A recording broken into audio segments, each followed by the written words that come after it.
Vamos cerca de los 2 años, diríamos, estudiando el Evangelio de Mateo. Ya vamos hacia el final de este estudio del Evangelio de Mateo y hemos aprendido muchas cosas. El Evangelio de Mateo ha sido muy rico en la enseñanza que nos ha dejado. Y acompáñenme al capítulo 21. Vamos a estudiar en esta tarde desde el versículo 1 hasta el versículo 17. Jesús entra a Jerusalén y va a entrar de una manera muy interesante. Es parte de lo que se está cumpliendo en ese momento. Y vean cómo al entrar el Señor Jesús en Jerusalén, va a ir al templo y también va a hacer algo muy interesante en el templo. Entonces, ¿qué les parece si oramos? Le pedimos al Señor que nos dé gracia y sabiduría para estudiar su palabra, que también abra nuestro entendimiento. Amén. Padre, te damos gracias, Señor, en esta noche, Señor, porque podemos alabarte, Señor, podemos reunirnos, Señor, como iglesia, Señor, como discípulos tuyos alrededor de tu palabra, Señor. Gracias porque nos das la oportunidad, Señor, de estar en este lugar, Señor, y de tener el privilegio, Señor, de juntos, Señor, como hermanos, poder aprender de ti, Señor. Y permite que al escuchar tu palabra, Señor, al escucharte a ti, podamos ser instruidos, Señor, y podamos entender lo que ella dice, Señor, y podamos también vivir, Señor, congruentemente con tu verdad, Señor. Te lo pedimos en esta noche, en el nombre de Jesús. Amén y amén. Bueno, hemos estado en los capítulos anteriores, hemos visto cómo Jesús viene descendiendo, decíamos, de Perea, la región alta. Jesús se va conduciendo ahora hacia Jerusalén. Y lo que vimos anteriormente era eso. Jesús baja por la región oriental, cruza por los hombres, pero el Señor Jesús se acerca y los sana. Entonces va rumbo a Jerusalén, lo decíamos. Ese es el camino que lleva hacia Jerusalén. Y vean lo que dice el versículo. Vamos a leer los primeros versículos y vamos a estudiar. Dice: cuando se acercaba a Jerusalén y llegaron a Betfagé, junto al monte de los olivos, Jesús entonces envió a 2 discípulos diciéndoles: vayan a la aldea que está enfrente de ustedes y enseguida encontrarán un asna atada y un pollino con ella. Desátenla y tráiganlos a mí. Y si alguien les dice algo, digan: el Señor lo necesita, y enseguida los enviará. Entonces, vean cómo llegamos a una sección muy importante. Se trata de la última semana de Jesús. En algunas Biblias dice eso. En la versión de Dios habla hoy, por ejemplo, viene una división bien interesante donde habla de la última semana y algunas Biblias también lo enumeran por días en estos últimos capítulos. Entonces, Mateo, a partir de este capítulo 21, nos va a empezar a narrar la última semana de vida de Jesús. Recuerden, Jesús vivió 33 años aproximadamente. Pero Mateo en esta porción, a partir del capítulo 20, nos va a narrar únicamente la última semana de Jesús. Y en conjunto, los 4 evangelios, vean qué interesante, reflejan un valor muy interesante acerca de esta última semana de Jesús. Porque Mateo le dedica de 28 capítulos, a esta semana le dedica 8 capítulos, o sea, le dedica casi el 28% de su narración total. Marcos, de los 16 capítulos que tiene, le dedica 6 capítulos a esta última semana también, que sería el 37%. Lucas, de los 27 capítulos que escribió, le dedica 6 capítulos a esta última semana, que sería el 25%. Y Juan, de 21 capítulos que escribió en su evangelio, le dedica 9 capítulos, o sea, el 42% del evangelio completo. Entonces vean qué valor tiene esta última semana de vida de Jesús, que 29 de 89 capítulos nos hablan de una semana. 29 capítulos de total, de 89 capítulos que tienen en conjunto los 4 evangelios, 29 capítulos están centrados en la última semana, en este último periodo de la vida de Jesús. Y si se recuerdan, Jesús vivió 33 años. Pero qué interesante o qué importante son que 29 capítulos se centran únicamente en una semana de su vida. Entonces vean qué importante lo que vamos a estudiar a partir de ahora, y les invito a que puedan acompañarnos para que podamos ver lo que el Señor quiere decirnos en estos últimos capítulos, ¿verdad?, del Evangelio de Mateo. Entonces encontramos aquí en esta última semana la entrada de Jesús a Jerusalén. Se dice en algunos estudiosos dicen que se trata de la última semana de Jesús. ¿Se recuerdan? Jesús llegó a los 12 años al templo. ¿Se recuerdan que se les olvidó a los papás? Ellos se regresaron, Jesús se quedó allí, y cuando regresaron lo encontraron discutiendo, dice, con los religiosos, ¿verdad?, con aquellos hombres sabios del templo. Entonces se dice que esta es la última vez que Jesús llega a Jerusalén para morir en la cruz, como cantábamos ahorita. Entonces vean qué interesante, este capítulo nos va a narrar eso, la entrada de Jesús, la purificación del templo. Jesús luego maldice una higuera, luego Jesús habla ciertas parábolas para hacer referencia a lo que está pasando con respecto a Israel, a su situación espiritual. Entonces este capítulo también empieza a narrarnos, y específicamente la entrada de Jesús a Jerusalén es llamada también el Domingo de Ramos. ¿Se recuerdan que en lo tradicional la Iglesia Católica le llama a eso el Domingo de Ramos, a la última semana, el primer domingo de que empieza esa semana se le llama el Domingo de Ramos, haciendo referencia a esto, a que Jesús va a padecer y va a morir 5 días después. En la narración vemos que 5 días después Jesús es colgado en la cruz y muerto. Entonces Mateo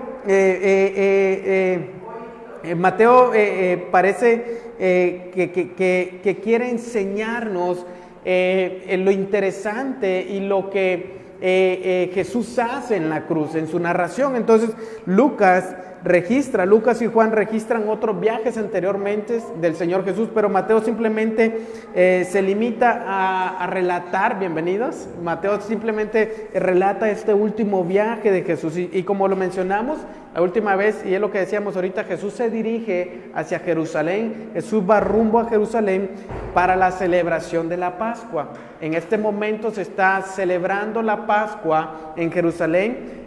Si se ocupan una Biblia, ahí tenemos atrás para que... ok, ahí está.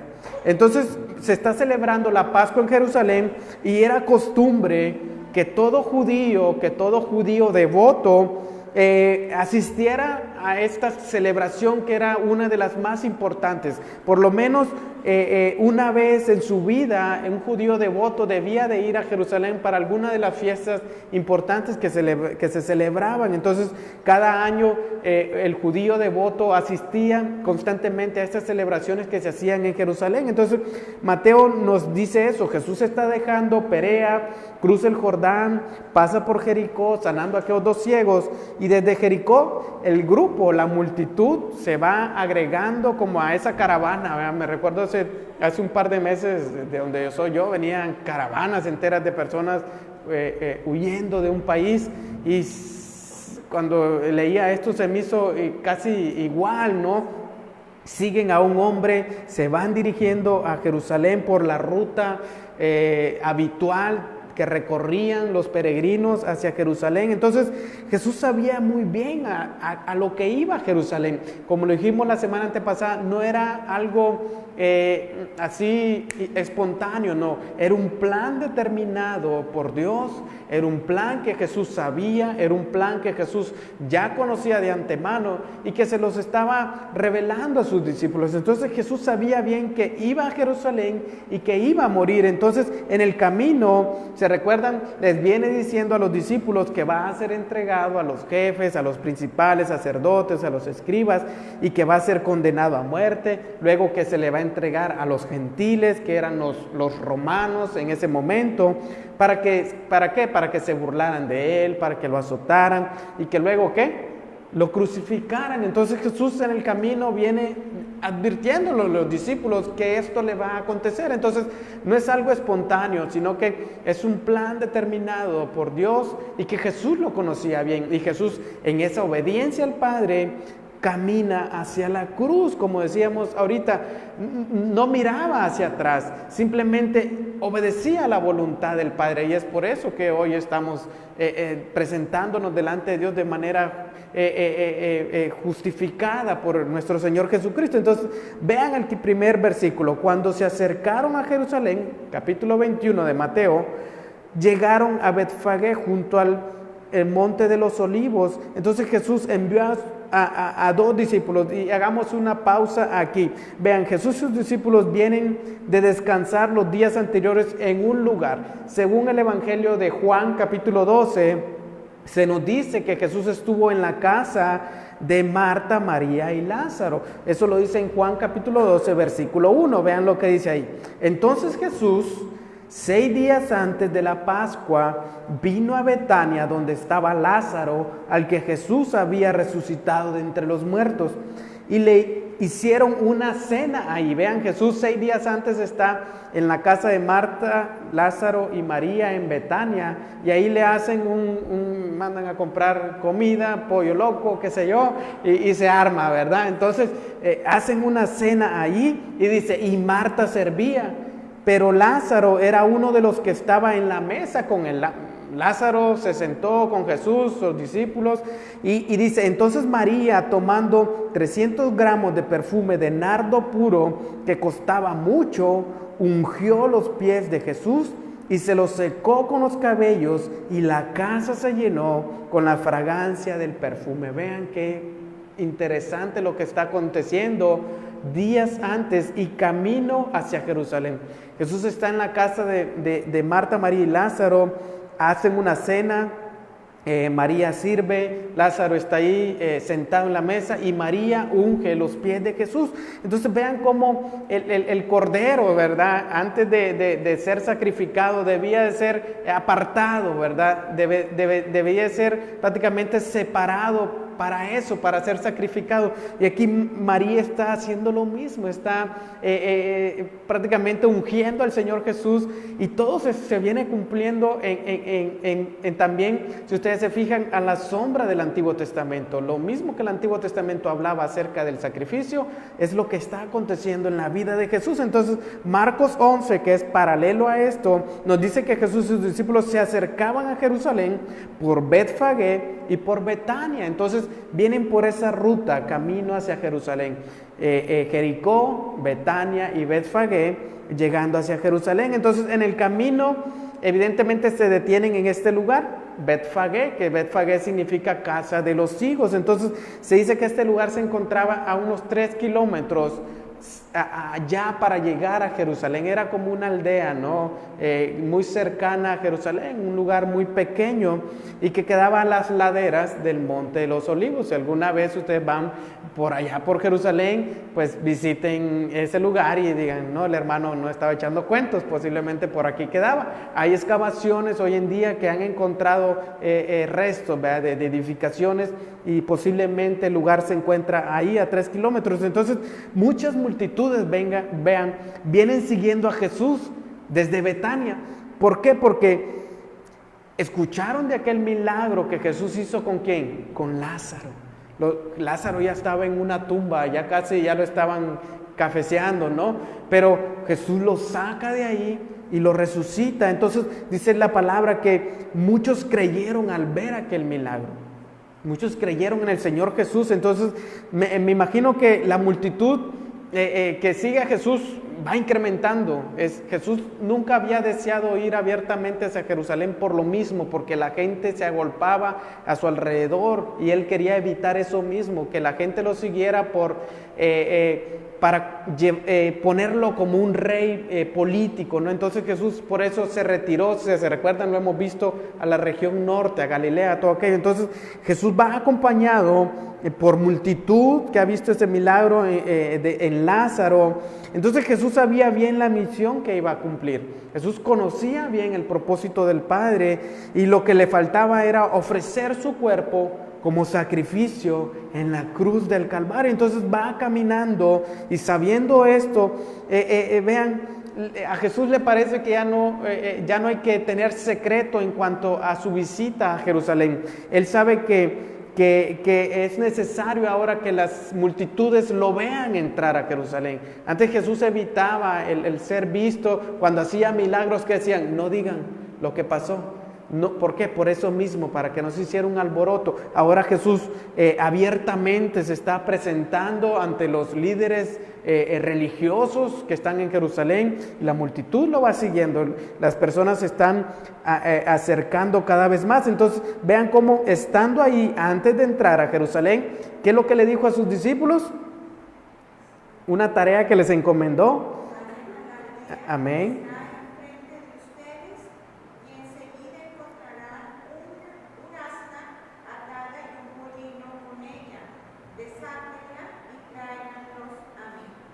Y si alguien les dice algo, diga, el Señor los necesita y enseguida los enviará. Amén. Entonces vean, les encomienda una tarea a sus discípulos, pero también les anuncia algo que va a pasar al momento de cumplir esa tarea. Si alguien les dice algo, digan esto. Entonces vean, Jesús les da instrucciones muy detalladas para que traigan de aquella aldea 2 animales, un asna y un pollino, el asna y su cachorro, podríamos decir, ¿verdad? Y su hijito. Entonces los asnos se usaban mucho en Palestina para cabalgar, mientras que los caballos estaban reservados para la gente de guerra, para aquellos que salían a la guerra.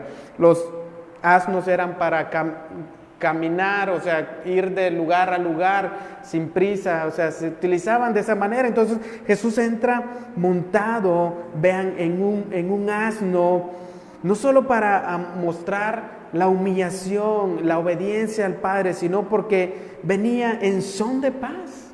Jesús no venía en son de guerra, Jesús venía en son de paz. Entonces el asno que montaba, aún dice aquí que no era de su propiedad, sino que era prestado, era un asno prestado, era la humildad de nuestro Señor Jesucristo, era lo que manifestaba Él. Él no venía en plan de guerra, en plan de imponer un reino terrenal, algo político en Jerusalén y derrocar a los romanos. No, Él viene presentando la paz hacia los hombres, una paz espiritual para con Dios. Entonces vean cómo manda a decir a los discípulos eso. O sea, el Señor necesita y se los van a prestar a esos 2 animalitos. Entonces esto también nos enseña, hermanos, el preconocimiento del Señor, de todo, de las cosas que van a acontecer, porque Él le dijo a sus discípulos, va a pasar esto y ustedes respondan esto. El preconocimiento de Dios acerca de todas las cosas. También me encanta cómo me habla, me da un ejemplo de la utilidad de cualquier cosa en las manos del Señor. Aún un asno y un pollino fueron útiles al servicio del Señor. ¿Qué no puede hacer el Señor con nosotros, hermanos, que somos su creación? ¿Qué no puede el Señor hacer con nosotros, con aquellos que ahora le hemos creído? Entonces vean qué interesante, que cualquier cosa en la mano del Señor es útil para Él. Entonces vean, la necesidad de este pollino no tampoco se refiere a que Jesús viniera cansado o que Jesús ya no quisiera caminar, porque constantemente lo hacía, sino que era para cumplir algo que el Señor ya había dicho en el Antiguo Testamento, cómo el Mesías, el Redentor, se iba a mostrar al pueblo. Entonces era muy interesante que antes de entregarse en sacrificio por los pecados del mundo, todas las miradas se voltearan hacia Él, que las multitudes pudieran ver a un hombre entrando en un asno en Jerusalén? ¿Quién se le iba a ocurrir eso? ¿Qué hombre iba a hacer eso? Entonces, era para fijar los reflectores hacia la vida de ese hombre. Entonces, esta es la razón por la cual Jesús entonces entra públicamente y de esta manera en Jerusalén sobre un asno y sobre su cachorrito. Entonces, vean cómo él se quiere mostrar abiertamente a las multitudes. Entonces, como de costumbre, Mateo, hemos visto el Evangelio de Mateo. Mateo continuamente miraba hacia el Antiguo Testamento y pensaba en el Antiguo Testamento si algo del Antiguo Testamento era propicio a la vida de Jesús. Y vean lo que dice el versículo 4. Mateo ve una profecía cumplida en la vida del Señor Jesús al entrar en un asno y un pollino. Esta profecía fue dicha 550 años antes de que esto aconteciera, y Mateo la ve cumplida en el Señor Jesucristo. Dice, esto aconteció, vean, para que se cumpliera lo que fue dicho por el profeta cuando dijo, digan a la hija de Sión, mira, tu rey viene a ti, humilde y montado en un asna y en un pollino, hijo de bestia de carga. Entonces vean lo que Mateo puede ver cumplido en ese momento.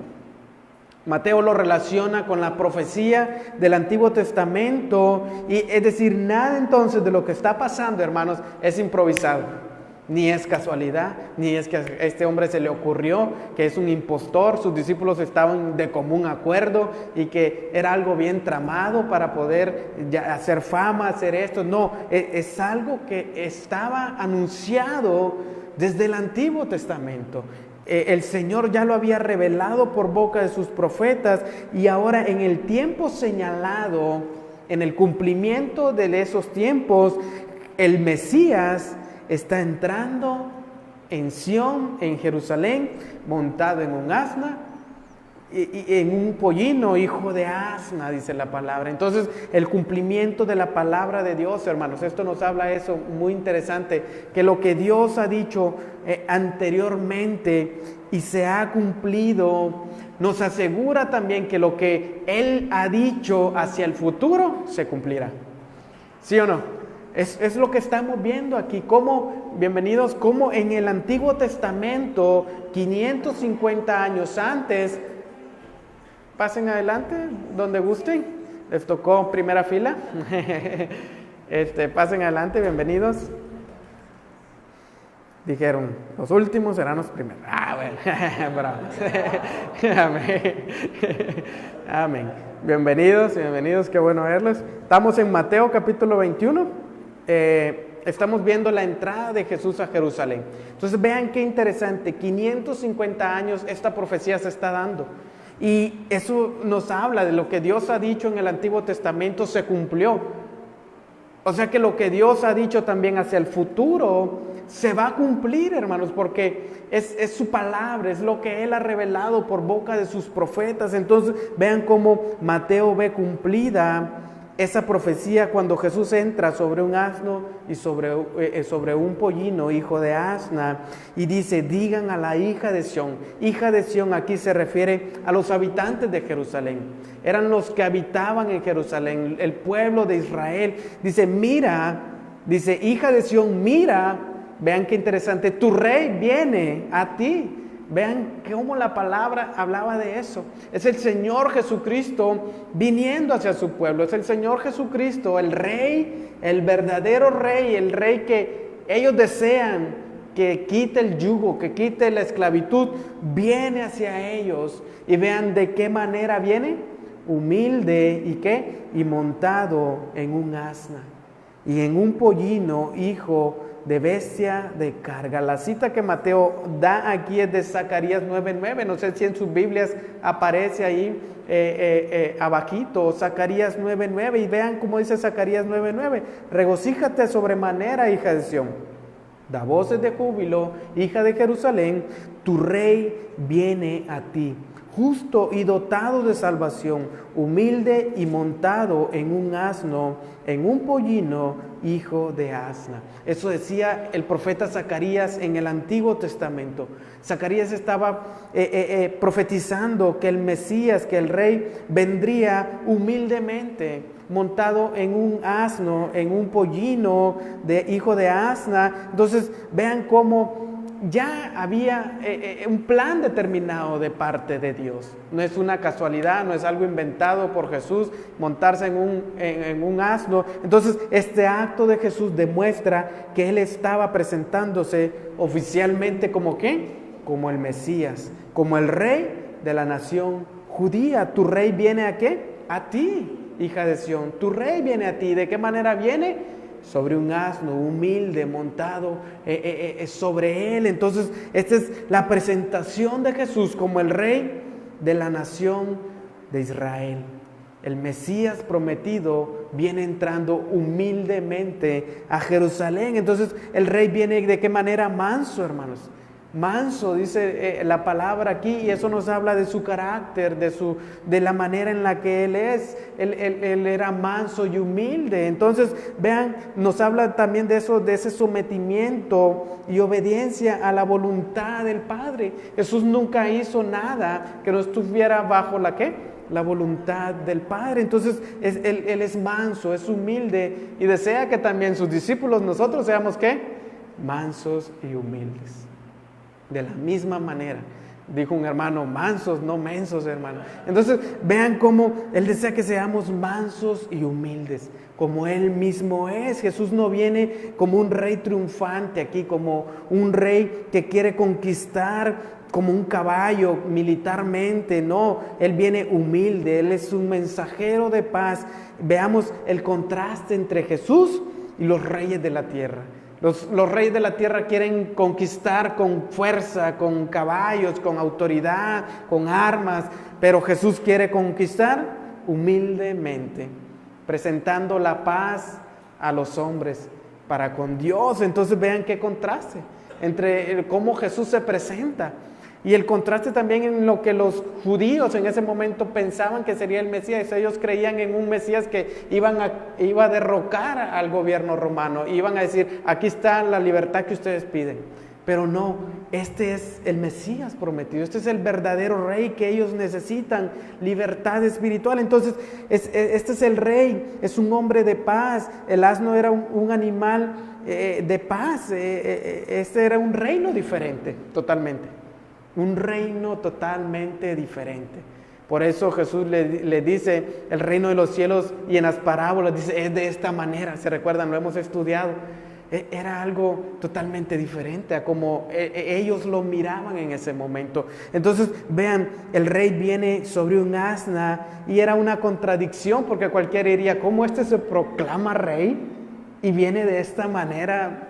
Ridículo, cualquiera diría. Un rey tiene que venir sobre caballos, sobre carros de guerra, sobre esto, con armas. Pero vean, confirmaba simplemente su carácter y el propósito de Jesús. El propósito por el cual Él venía. Jesús entonces cumplió perfectamente la descripción que Zacarías daba hace 550 años antes sobre cómo iba a venir manso y humilde el Mesías. Entonces Jesús en Isaías, ¿se recuerdan? 9:6, un hijo nos es dado. Y dice, ¿príncipe de qué? De paz, hacia el final. Príncipe de paz. Jesús fue llamado eso, príncipe de paz. Entonces esta profecía entonces se puede aplicar únicamente a nuestro Señor Jesucristo, porque Él es el único con credenciales que demuestran que Él es el verdadero Rey de Israel. El verdadero Rey, el Mesías prometido. Entonces, generalmente no asociamos la humildad con el burrito, ¿no? Con la realeza, pero es interesante que el asno, hermanos, era un animal que la realeza utilizaba, los monarcas judíos utilizaban como un animal para montar. ¿Se recuerdan qué andaba haciendo Saúl? ¿Cuidando qué? Las asnas.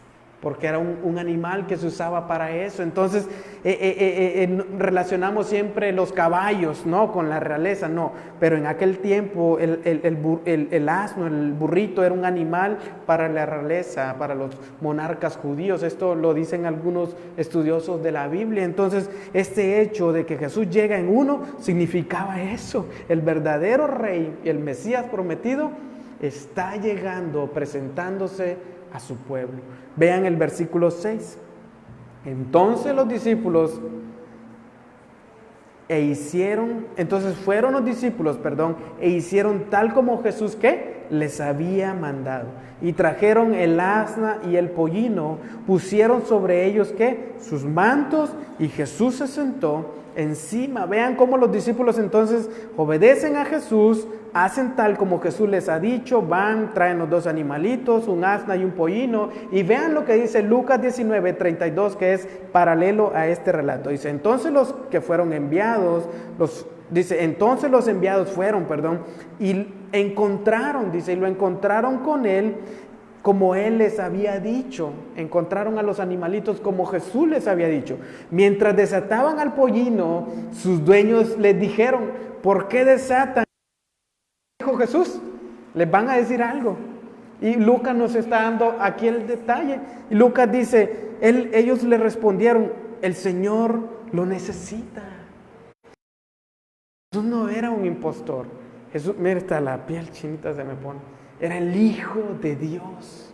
El preconocimiento de todas las cosas estaba en Él. Conocía los corazones de los hombres. Conocía lo que los fariseos y los escribas pensaban en su mente sin que lo dijeran.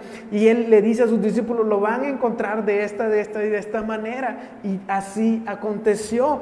Marcos 11:4 dice, ellos fueron y encontraron un pollino atado junto a la puerta, paralelo a esto mismo, afuera en la calle, y lo desataron. Y algunos de los que estaban ahí le dijeron, ¿qué hacen desatando el pollino? Y ellos respondieron tal como Jesús les había dicho, y les dieron permiso. ¿Qué es lo que Jesús dijo? Les van a preguntar, ustedes digan, el Señor lo necesita, y les van a dar permiso. Hermanos, el servicio a Dios a veces, me encanta aquí, a veces es incógnito. ¿Quién dio esos animalitos para que sirvieran al Señor Jesús? No lo dice. No lo dice. A veces queremos presentarnos, no, yo estoy haciendo esto por el Señor. Yo estoy predicando en las calles, yo estoy llevando el evangelio allá, fui aquí, fui allá, mostrarnos, ¿no? Que nos vean, que los reflectores nos apunten y decir, fulano de tal anda haciendo esto, anda haciendo lo otro por lado. Vean el ejemplo aquí. Alguien prestó un asno y un pollino al servicio del Señor y ni tan siquiera se dice quién fue.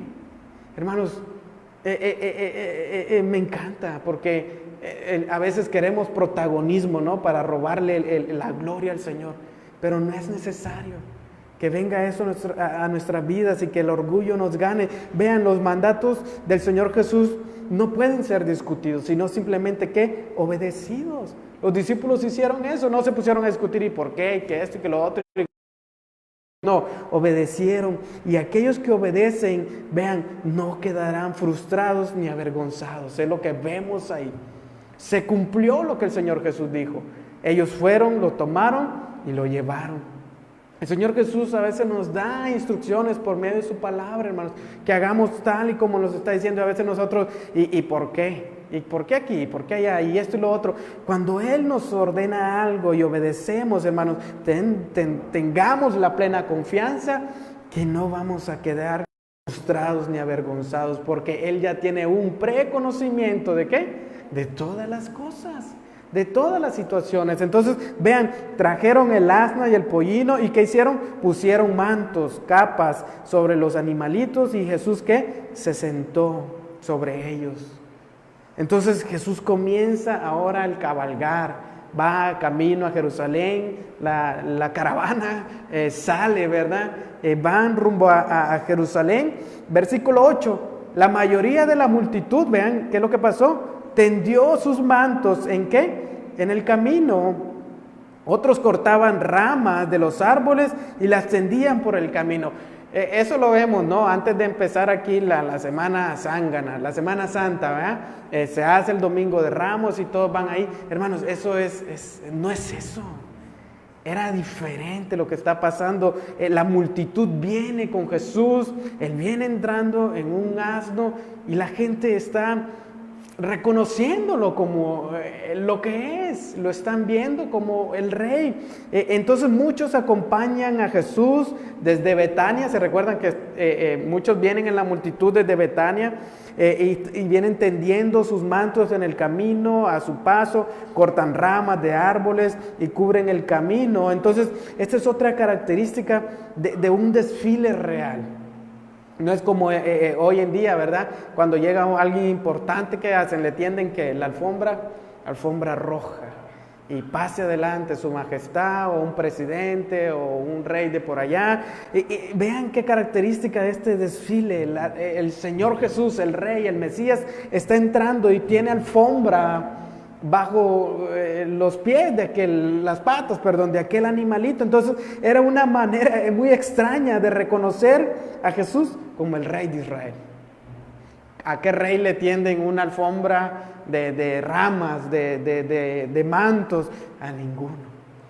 Pero nos habla de eso, de la humildad de nuestro Señor Jesucristo. Entonces Jesús va en estos animalitos, humilde, en lugar de ir en un caballo fuerte, poderoso, como hubieran hecho otros reyes, ¿no? Que entran con aquella pompa. Y Jesús no, Jesús va humilde, no va vestido con púrpura ni una corona real, no lleva ni un cetro ni una espada en su mano. Y sus acompañantes, ¿quiénes son? Galileos, pescadores, no son guerreros que van allí mostrando sus armas, no, son pescadores. Sus séquitos son pescadores, son gente humilde, quizás son enfermos que van siguiéndolo, quizás son cojos que van detrás de él. Vean, hermanos, al maestro entrando y presentándose como el verdadero rey. Entonces no se parecía mucho a una procesión real, parecía algo ridículo, pero mostraba que honraban a Jesús como el verdadero rey porque tendían sus mantos y ramas delante de él. Entonces vean, en Juan 12, 17 y 18 se nos dice que había llegado una caravana anteriormente a Jerusalén, y que cuando ellos saben que Jesús está en Jerusalén, ellos salen de la ciudad y van como al encuentro de él. Es como que aquí están y Jesús viene entrando por allá por el entronque, por así decir, y todos se dieron cuenta y van a encontrarlo, ¿no? Entonces en Juan 12, 17 se nos dice eso. De Jerusalén también salieron al encuentro. Entonces ellos supieron que Jesús se dirigía a la ciudad y van hacia el encuentro para encontrarlo, y al reunirse las dos multitudes, el entusiasmo se empieza a caldear, empieza a aumentar. Entonces la multitud que lo acompaña, la muchedumbre que viene de Betania, los que están en Jerusalén, porque no crean, también los fariseos estaban buscando a Jesús en Jerusalén. En Juan se nos narra eso, de que los fariseos ya andaban diciendo: si sube a Jerusalén, díganos, porque es el momento para poderlo tomar y darle muerte. Se nos dice por Josefo, el historiador, que aproximadamente 2 millones de personas estaban congregándose en este momento en la ciudad de Jerusalén. ¿Por qué? Porque era la fiesta de la Pascua, era la fiesta más importante de Israel. Entonces la multitud está agitada, y los que habían sido testigos de la resurrección de Lázaro, ¿cómo creen que venían?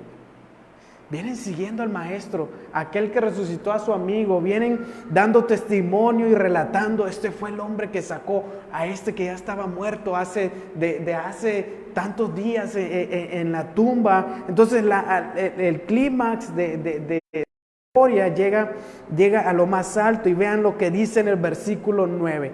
Al acercarse a Jerusalén, encendía ese furor. Y vean lo que Mateo nos dice: y las multitudes que iban delante de él y las que iban detrás de él gritaban: Hosana al Hijo de David, bendito al que viene en el nombre del Señor, Hosana en las alturas.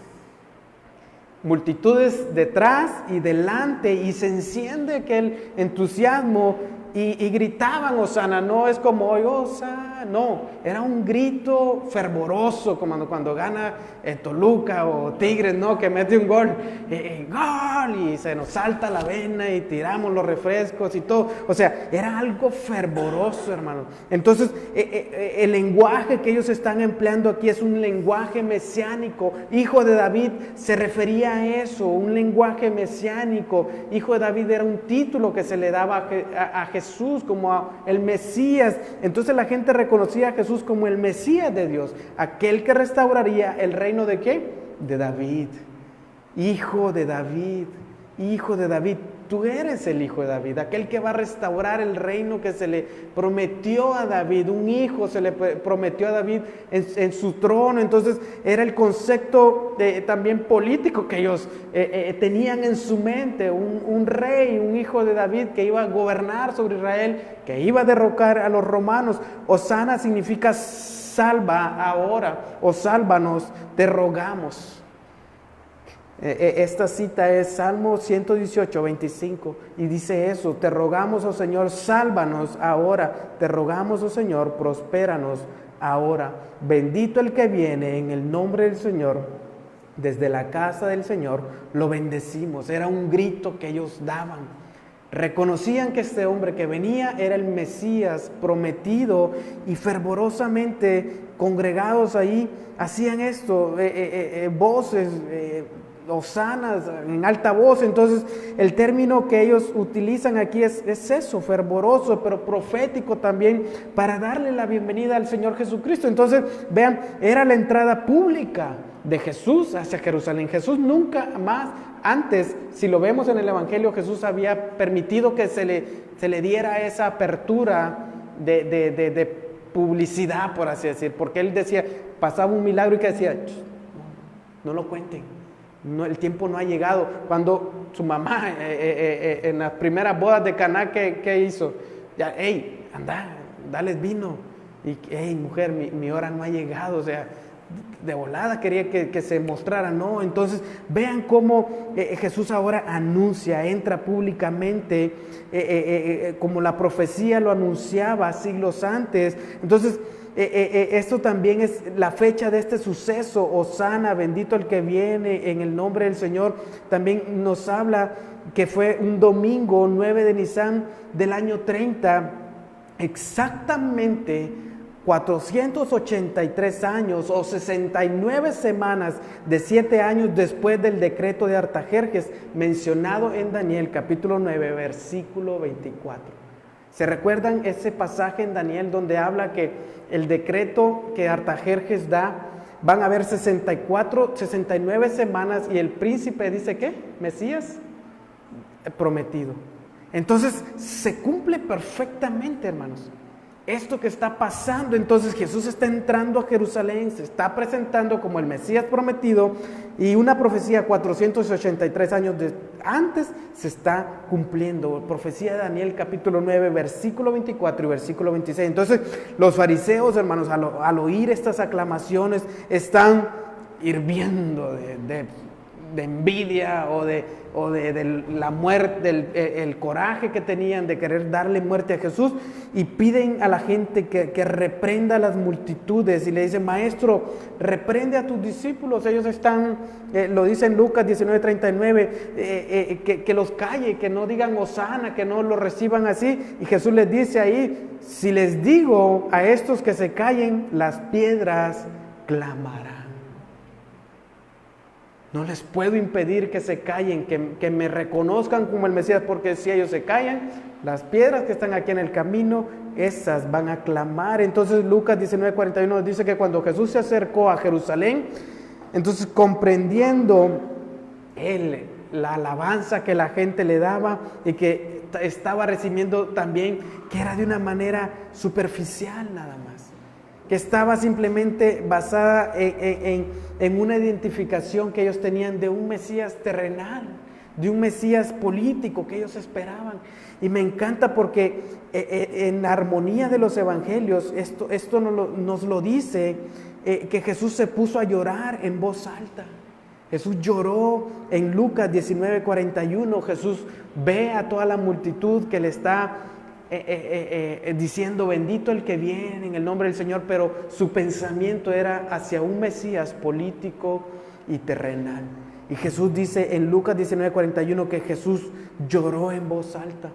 Entonces Jesús proféticamente aparece aquella visión de la ciudad de Jerusalén sitiada y rodeada por legiones romanas.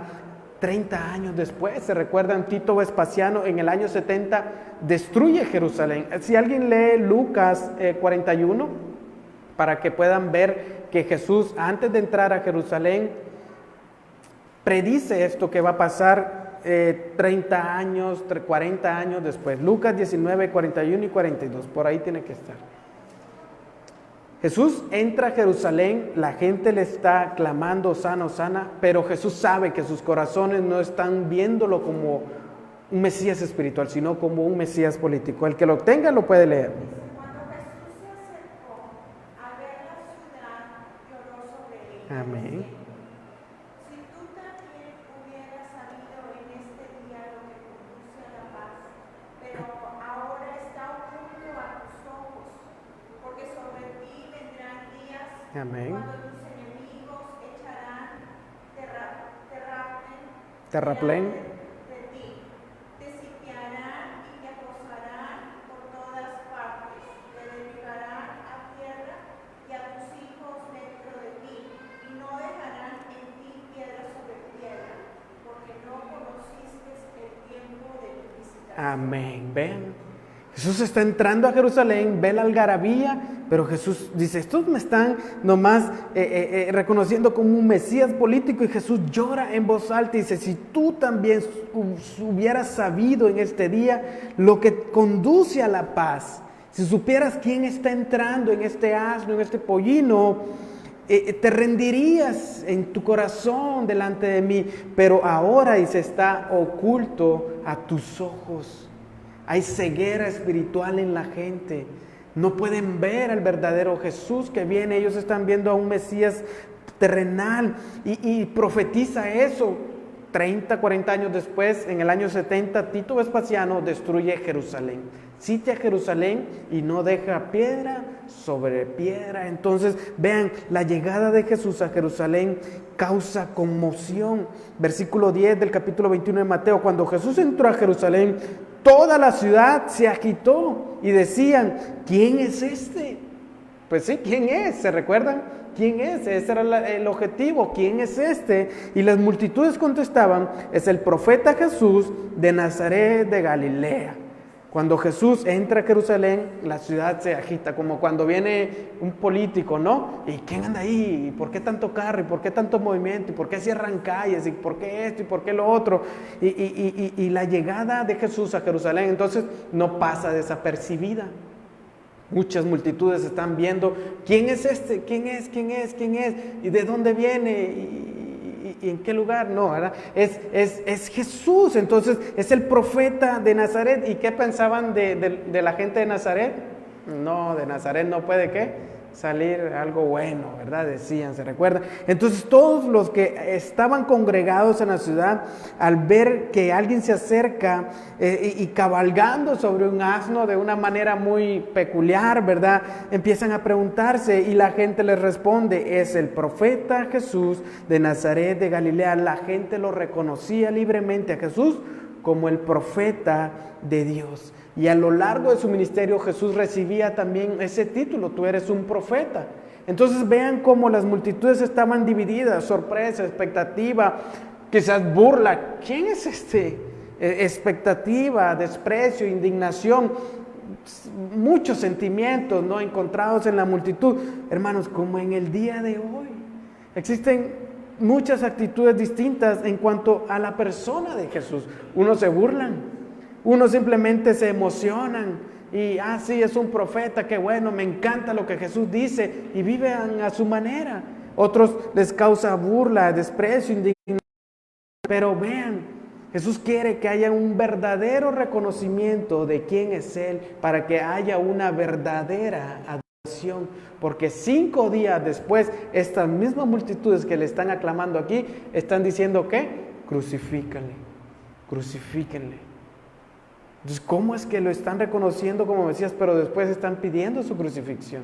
Entonces, vean, hermanos, conocer realmente quién es Jesús a través de su palabra es ver quién es Él y cuál es la obra que Él vino a hacer verdaderamente en nuestras vidas. No es una expectativa sobre algo terrenal, político, aquí de este mundo, no, es algo más allá de eso. Entonces, vean, Jesús es reconocido como un profeta de Nazaret de Galilea. Al anochecer, aquí me encanta cómo se acaba todo y Jesús vuelve a Betania con sus discípulos, eso lo dicen los demás evangelios. Entonces vean el versículo 2 y vamos a ir hacia el final, hacia el versículo 17. Entonces Jesús regresa, Jesús impone, entra a Jerusalén y vuelve a salir. Versículo 12 dice, Jesús entró en el templo y echó fuera ¿a quiénes? A todos los que compraban y vendían en el templo. También volcó las mesas de los que cambiaban el dinero y los asientos de los que vendían las palomas. Entonces veamos a Jesús, lo que Jesús hace cuando llega al templo al siguiente día. El templo estaba lleno de ¿qué? De vendedores, de gente que compraba, de gente que cambiaba dinero, de gente que vendía palomas. Era un templo de mercaderes. Había un mercado dentro de la iglesia. El área del templo cubría, dicen algunos, aproximadamente 25 acres, y el atrio era el lugar de los gentiles, donde los gentiles podían entrar únicamente, y ahí en ese lugar había un mercado. Había un mercado, se vendían ovejas, se vendían bueyes, todo eso ¿para qué? Para que se fuera y se presentara como un sacrificio. La ley de Moisés que había sido dado a Moisés, especificaba que los animales debían de ser sin mancha, puros. Entonces era más seguro comprarlos ahí en el mercado del templo. ¿Por qué? Porque era controlado por los líderes religiosos esa producción, por así decir. Este animalito está perfecto para el sacrificio. Este vale tanto, y así. Iban poniéndole precio a las ovejas, a los bueyes, a las palomas, todo lo que se presentaba como sacrificio. Entonces, todo lo que se compraba ahí en ese lugar tenía el sello de aprobado por los religiosos. Este sí es un buen sacrificio y vale tanto. Entonces, los peregrinos que venían de afuera, para evitar venir con todos esos animalitos en el camino y que vinieran con sed y todos polvorientos y todo eso, entonces decían, no, pues lo compro allá, paso la tarjeta allá y ahí lo compro en Jerusalén. Entonces venían la gente y sin lugar de traerlo, ahí lo compraban en el momento. Y como en aquellos tiempos también los que eran demasiado pobres no podían llevar un sacrificio grande, pues habían palomitas chiquitas ahí para que no presentaran un sacrificio muy caro. Entonces se les vendían palomitas también. Entonces todos los días había gente mercadeando y todos los días habían ganancias jugosas para estos que estaban haciendo eso, hermano. Entonces vean, los cambistas también tenían su negocio, una casa de cambio en Jerusalén, de escribas, sacerdotes asociados. Capital variable, por así decir, ¿verdad? Tenían su propia casa de cambio ahí, en el templo, en el lugar donde debía de presentarse la adoración al Señor, hermanos. Entonces, todo judío adulto debía de pagar un impuesto. ¿Se recuerdan que a Jesús se lo fueron a cobrar? Abonado en la moneda hebrea, en la que circulaba ahí. Entonces, como el dinero que mucha gente traía de otros lados era otro tipo de moneda, entonces ahí estaban estos hombres dispuestos a cambiar. Pues yo te doy dólares, me das pesos, te doy lempiras, me das pesos, y así. Entonces implicaba también que había mucho flujo de dinero ahí. Entonces los sacerdotes estaban autorizados para cobrar el 15% por cada operación que se hacía de ese dinero.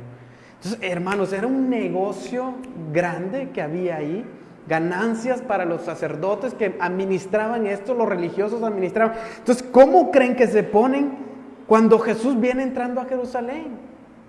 Jesús viene mostrando un carácter diferente, contrario a lo que ellos reflejaban. Entonces ellos se vieron prácticamente, dije, este hombre va a destruir el negocio que tenemos aquí, nos va a destruir lo que hemos montado aquí. Entonces vean cómo los sacerdotes empiezan a decir, no puede ser. Entonces el desorden, la confusión estaba allí y era una imagen de lo que Israel espiritualmente estaba pasando, hermanos. Había confusión espiritual, no habían sacerdotes que presentaran la verdad de Dios tal como era. Entonces Jesús se indignó por el ruido, por el movimiento del comercio en el templo. ¿Por qué? Porque la oración y la meditación eran casi imposibles, porque por ese propósito se había establecido el templo. Hermanos, vean lo que dice, y Jesús les dijo, escrito está, mi casa será llamada ¿qué? Casa de oración, pero ustedes la están haciendo ¿qué? Cueva de ladrones.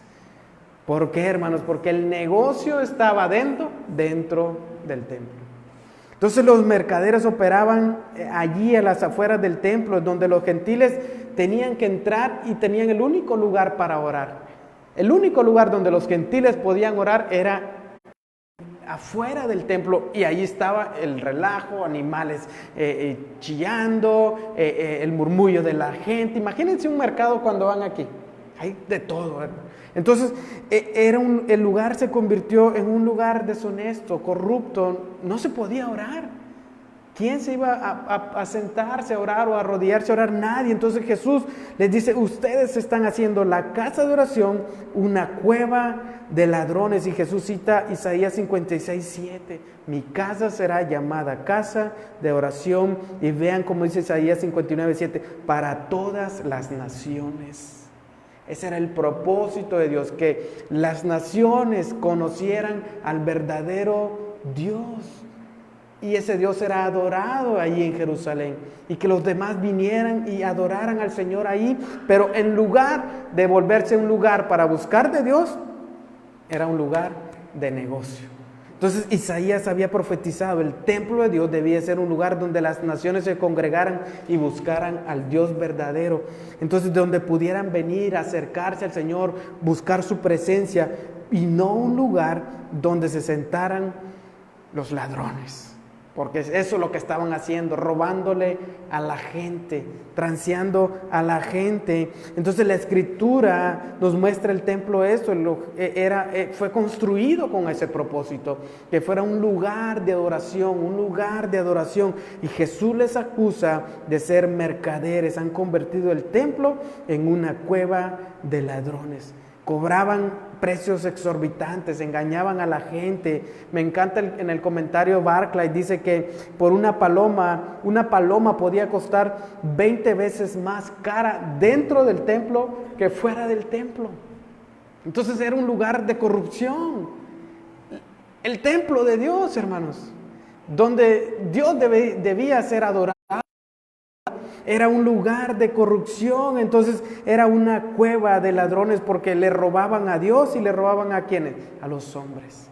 Entonces grandes corrupciones y abusos también se han dado, hermanos, a lo largo de la historia de la iglesia. Y hoy podemos ver muchos lugares donde Dios debe ser adorado, convertido en una ¿qué? Una cueva de ladrones. Corrupción, líderes, pastores buscando el dinero. Hoy, hermanos, a la música, a las alabanzas cristianas, ¿saben cómo se le llama el mundo? La industria de la música cristiana. Porque hasta las alabanzas se venden, hermanos, también producen dinero. Congresos de esto y lo otro, hay que pagar para entrar. Hay que esto, hay que lo otro. ¿Quieres ir a un concierto de fulano y tal? Tiene que pagar. VIP, general. No se escucha nada. Hermanos, hay una corrupción total hoy en día dentro de la iglesia.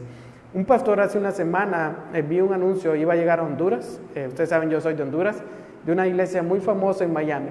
¿Saben cuánto estaba cobrando para entrar a su evento de sanidad? $50 VIP. Otros aquí menos, y otros aquí mucho menos. Hermanos, una cueva de ladrones. Cuando el templo de Dios, el lugar donde la iglesia se reúne, debe ser un lugar donde la presencia de Dios pueda ser buscada. Y Hace 2 días leí una noticia de un pastor también en no sé dónde, donde dice que a raíz de lo que está pasando alrededor del mundo con el coronavirus, dice que el diezmo puede cancelar ese tipo de cosas, hermanos. Entonces, vean cómo la casa del Señor, hermanos, ha sido puesta por hombres corruptos y la han llevado a esto, a volverla una casa, de una cueva de ladrones, hermanos. Entonces vean cómo por eso a veces el mundo, los que no conocen de Dios, dicen, no hombre, ¿para qué voy a ir ahí? Para que me saquen el dinero, para que pase esto, para que pase lo otro. Entonces pisoteamos el Evangelio, blasfemamos el Evangelio con lo que a veces hacemos, hermanos, mercadear de la presencia de Dios. Entonces, ¿por qué? Porque estos hombres están corruptos de su mente y piensan que el Evangelio, la piedad es fuente de ganancia, como lo dice Primera de Timoteo, hermanos. Lo mismo estaba pasando en tiempos de Jesús. Hermanos, aquí nosotros nos reunimos en este lugar con el único propósito de buscar al Señor por medio de su palabra y conocerlo cada vez más. Aquí no se le pide ni un 5 a nadie a la fuerza. ¿Por qué? Porque creemos que la verdad de Dios es la única que nos puede hacer libres. Y ese es el propósito entonces por el cual estamos aquí. Y estudiamos la palabra de esta manera para poder conocer más del Señor y poder adorarlo como verdaderamente debe ser adorado. Pero en muchos lugares hoy en día, hermanos, si usted no da esto, si usted no pacta, si usted no ofrenda esto, si no da las primicias de entrando el año, pues le va a caer la maldición de Tutankamón o de esto y lo otro, porque le estás robando a Dios. Hermanos, la palabra nos habla que la bendición de Dios viene a través de la obediencia. Dios no necesita nuestro dinero. Dios no necesita nada de esto. Él es el dueño del oro y de la plata. Entonces, Él lo que quiere es nuestro corazón en obediencia a Él. Es lo único y eso es lo que aquí hacemos énfasis. Aquí venimos a conocer al Señor más por medio de su palabra para no convertirnos en una cueva de ladrones. Yo he conocido iglesias que tienen restaurantes adentro, negocios, cafeterías, librerías adentro, donde el dinero se mueve. Y muchos la pintan como no, es que la gente para que no vaya. Hermanos, se vuelve un lugar de mercadeo. La gente a veces va más por conocer la iglesia que parece mall, la iglesia que parece centro comercial, a pasar el rato, a ver a sus amigos, a distraerse, y no va a buscar la presencia del Señor. Entonces vean, hermanos, cómo Jesús llega con esa autoridad prácticamente en el celo de Dios a decir, ustedes están haciendo lo incorrecto aquí, y tira y saca del templo a los que vendían y a los que compraban. Y veamos lo que pasó, versículo 14, en el templo se acercaron a él, ¿qué pasa? Los ciegos y los cojos, ¿y qué pasa? Los sanó. Ese era el propósito por el cual se había puesto la casa de Dios, para que vean qué escena, mientras unos son expulsados, otros son ¿qué? Recibidos. Es el propósito por el cual se estableció la casa del Señor. Entonces Jesús hizo en el patio, lo que hizo en el patio, en ese lugar, no desalentó a aquellos que continuamente lo buscaban. Jesús era buscado por ciegos, por cojos, por mudos. Y vean, a pesar de ver eso que está pasando, ellos van y buscan a Jesús. ¿Para qué? Para que los sane. Cojos, ciegos, que eran excluidos del templo porque eran considerados ¿qué? Inmundos. Decía, usted no puede entrar aquí, este es el lugar de Dios. Si no trae tanto, aquí no puede entrar. Hay iglesias que pasa eso, ¿no? Son como membresías a veces para entrar a dicha iglesia. O que si no maneja esto, lo otro, si no es fulanito de tal. Hermanos, una corrupción total hoy en día.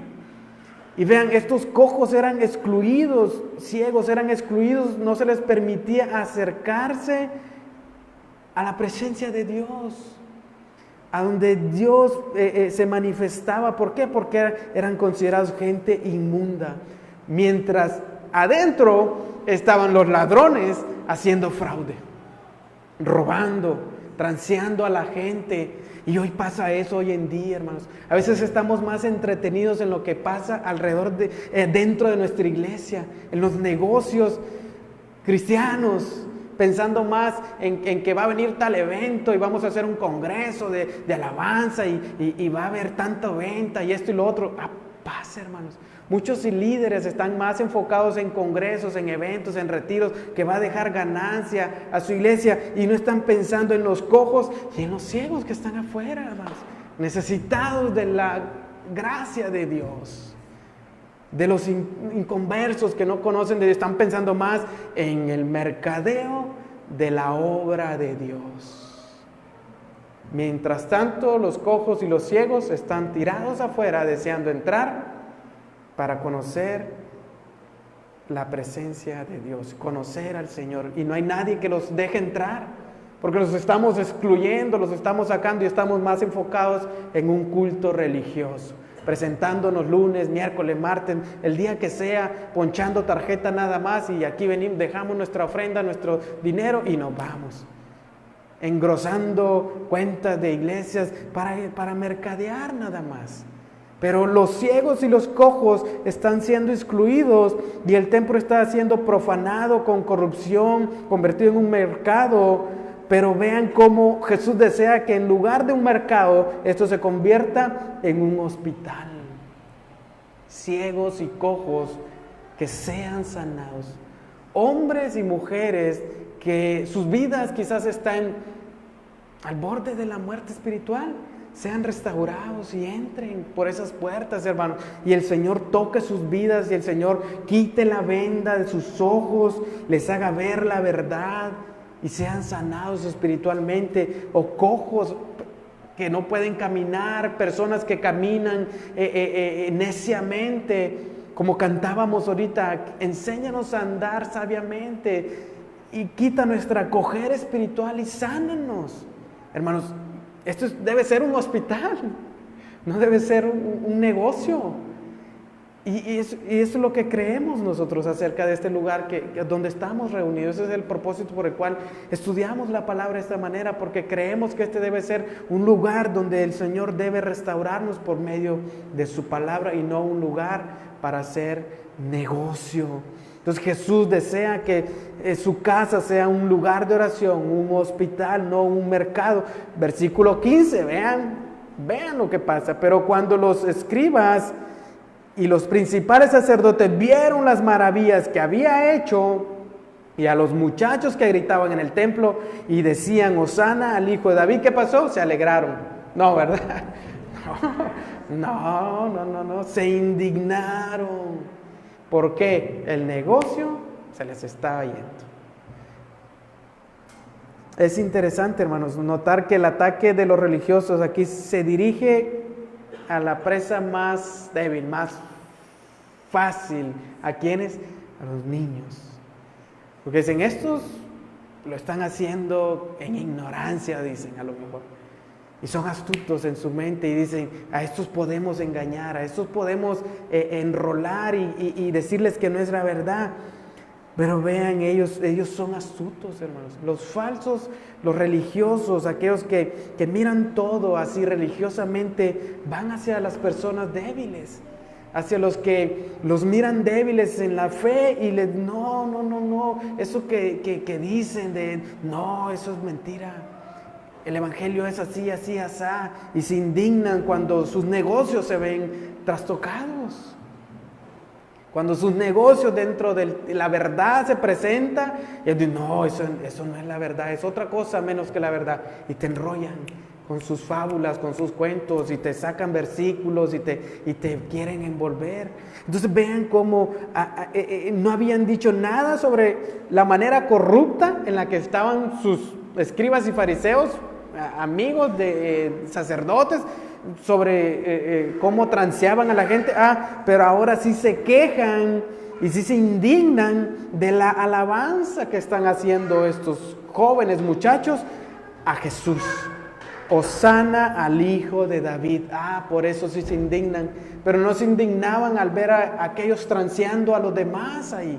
Entonces vean cómo se indignan porque ven que su negocio el negocio que han forjado dentro del templo se está viniendo abajo.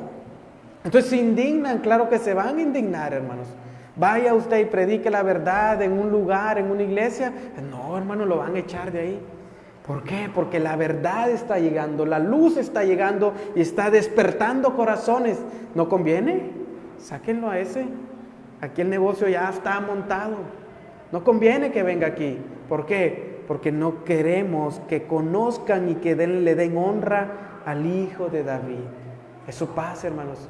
Muchos lugares no dejan que hombres de Dios entren a predicar por lo mismo, porque el negocio está montado y la cueva de ladrones se está multiplicando. Entonces, vean, ellos señalan a los que están alabando, pero no señalan la corrupción que está dentro de la casa de Dios. De eso no se indignaron. ¿Por qué no se indignaron de eso?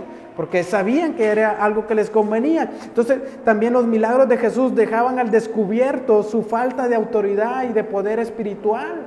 Los estaba Jesús dejando mal parados ahí. ¿Cómo que ustedes predican la verdad, hablan de la Escritura y simplemente cuando personas necesitadas se acercan, ustedes no les ayudan? No hay poder espiritual, no hay autoridad espiritual en ustedes. Entonces, vean, versículo 16, ya para terminar, para que no se duerman. Y le dijeron, ¿oyes lo que estos dicen? Y Jesús le respondió, sí, sí lo oigo. Pregunta, ¿nunca han leído? Vean, a los escribas y fariseos, claro que sí han leído, es una pregunta retórica. De la boca de los pequeños y de los niños de pecho, ¿te has preparado alabanza? ¿No han leído eso? Claro que sí lo han leído. Lo que pasa es que se pasan de vivos. Entonces Jesús no solo lo permitió esa alabanza, sino que le agradó a él. ¿Por qué? Porque Salmos 8:2, por la boca de los infantes y de los niños de pecho has establecido tu fortaleza por causa de tus adversarios para hacer cesar al enemigo y al vengativo. Dios, hermanos, recibe adoración aún de aquellos hombres que se consideran insignificantes. Él puede recibir adoración también de ellos, no de los que se creen aquí los mejores, los sabios, los más inteligentes, los que se saben toda la Biblia y no hay nadie que les contradice. Dios también puede recibir alabanza de nuestros hijos pequeños. Dios no mira el parecer, Dios mira ¿qué? El corazón. Entonces Dios es honrado y glorificado cuando se hacen grandes cosas por medio de instrumentos débiles, para poder, ¿qué hace? Perfeccionar su poder, ¿en qué? En nuestra debilidad. Estos están diciendo, estos niños, eso que dicen, no saben la Escritura ellos no conocen, nosotros sí conocemos la Escritura, pero rechazan al Mesías. Y estos que no tienen ese conocimiento docto de la Escritura y no están reconociendo al Hijo de David, Hosana, sálvanos. Hermanos, esa es la verdadera adoración que Dios quiere. Dios no quiere tanto un conocimiento que esto y lo otro y que parezcamos aquí astronautas, no, Dios quiere adoración verdadera, que reconozca quién es Él. Aquí, como lo dice Él, cuando somos insignificantes y dejamos que su poder se perfeccione en nuestra debilidad. Jesús les muestra que los niños tienen mejor percepción espiritual que ellos que se consideran religiosos de élite. Nicodemo, ¿quién era? Un religioso de élite. ¿Y qué le dijo Jesús? ¿Te es necesario qué? Nacer de nuevo. Y quedó, le botaron los breakers. ¿Por qué? Porque mucho conocimiento y aquí, allá, pero nada en el corazón. Entonces vean cómo Jesús les muestra que estos niños tienen revelación espiritual muy superior a la de ellos que eran considerados los conocedores de la Escritura. Versículo 18 de 3 de Mateo 18 dice, en verdad les digo que si no se convierten y se hacen como niños, no entrarán en el reino de los cielos. Jesús dijo, Mateo 18:3. Es necesario entonces hacernos como niños en nuestra percepción espiritual de las cosas, humildes, mansos, no altaneros, no orgullosos, no creernos que lo sabemos todo. Entonces, en vez de reprender a los niños, Jesús dejó a los líderes religiosos ahí, mal parados. Ustedes se creen lo mejor, les dijo. Pero vean, estos niños están teniendo mejor percepción espiritual del que ustedes creen, que ustedes tienen. Y dejándolos, salió fuera de la ciudad a Betania y se hospedó allí. Posiblemente, hermanos, Jesús abandona la ciudad con sus discípulos y va a Betania nuevamente a pasar la noche en la casa de ¿quién? De Marta, María y Lázaro, que es lo que leímos al principio. Regresa a Betania el domingo por la noche, probablemente Jesús regresa y a la casa de Marta, María y Lázaro.